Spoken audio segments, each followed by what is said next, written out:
Hello, my name is Ed Frawley. My wife and I own Leerburg. Got a good question today about a young 7-month-old Australian Shepherd that goes a little crazy when the lady, not aggressive crazy to the lady, just crazy towards the leash and wanting to fight and play with the leash. But before I get into this and read it, I'll say it again. We get questions like this through our website and the Ask Cindy portal on the front of the website. Cindy's my wife. We get them every day. Cindy answers them every day. People do not need to be a customer of Leerburg to get a question answered. And they can ask questions on training, on behavioral problems, on breeding. I bred police service dogs for 35 years. I no longer do that and haven't for almost 13 years. Or health problems. If we can't answer the question, we'll get the answers for you. If we can't answer the questions and don't know what the answers are, we'll tell you that too. But we do have a database of over 3,500 of this. Not every question goes into the database. In fact, not very many do. But we've got 3,500 good ones in there, and you can search on them. So this one, let me read it to you. I'm trying to work on a stay with my 7-month-old Australian Shepherd. When I get out the long line, my puppy seems to think it's time for her to go crazy, and she starts grabbing the long line and biting it and trying to play. I've been having no success stopping this behavior and just end the training session. Looking for any advice you might have on how to stop this behavior. I'm starting to think I'm expecting too much too fast with this puppy.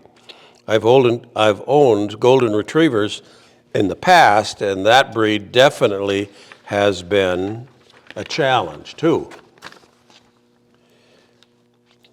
I've been doing some clicker training with her. She's not the most biddable dog and really has a mind of her own. My goals are to train her for rally and obedience. Good questions. Really, really good questions, because I'll even start here before I start to talk about what Cindy says is at 7 months old, you're dealing with the puppy, and there's a limited amount of obedience that we think you should put into puppies at this age. We think that it's more important to be working on your relationship with your dog from the time it's 8 weeks up to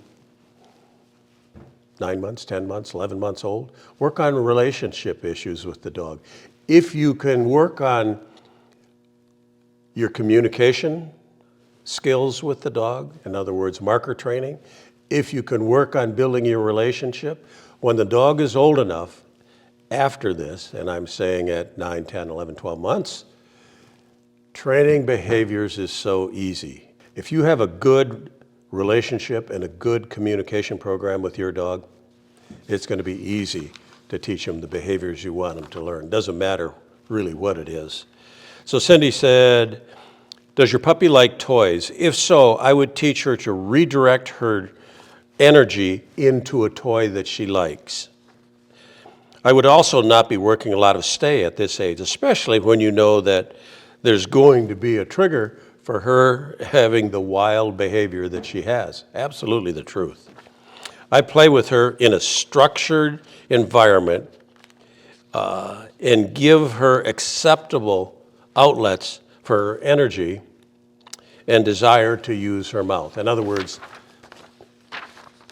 pick one of her favorite toys and play with that toy. If she'll play tug, teach her how to play tug. But it's all a game. Take her outside in a fenced enclosure. Try and wear her out. Take her for a long walk.